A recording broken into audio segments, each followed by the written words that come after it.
Sot jemi 35 vite pas një ngjarje të shënuar,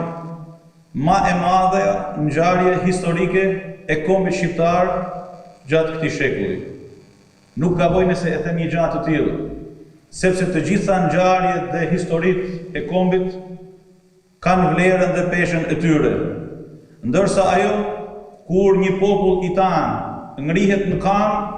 për të ndarë nga errësira e pemohimit dhe ateizmit, dhe vjen për të bashkuar të gjithë së bashku pa asnjë lloj dallimi, për lirinë e tyre, për lirinë e besimit të tyre, patjetër që ajo ngjarje dhe ajo ditë është më e shënuara ngjarje dhe ditë e historisë së kombit. Ju ftoj që gjithë secili për ju të sillni në mendjen tuaj atë tubim të stërmadh, ku Krejt Shkodra kishte ardhur në këtë vend dhe kishte tejmush këtë vend, edhe pse ky nuk ishte më një vend për të tejmush.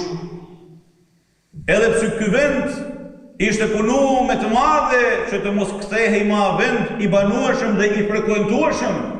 Mirë po, Allahu thotë që triumfon e vërteta dhe e pa vërteta dhe kotësit do të zhduken, dhe ashtu u zhduken të pa vërtetat dhe kotësit që mbajten këtë popull çuditërisht dhe paradoksalisht të lidhun pas disa thirrjeve shtërë. 16 nënor 1990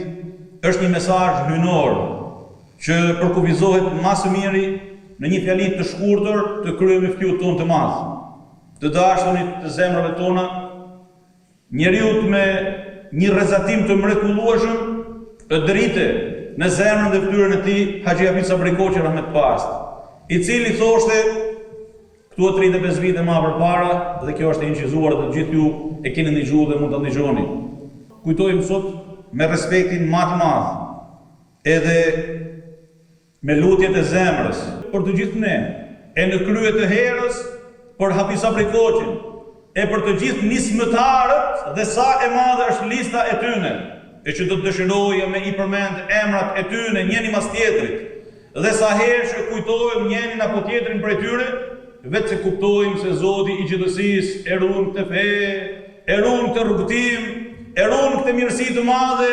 me njerëz që ai subhanahu wa taala i përzgjedh për të marrë amanetet. E ata burra të urtë,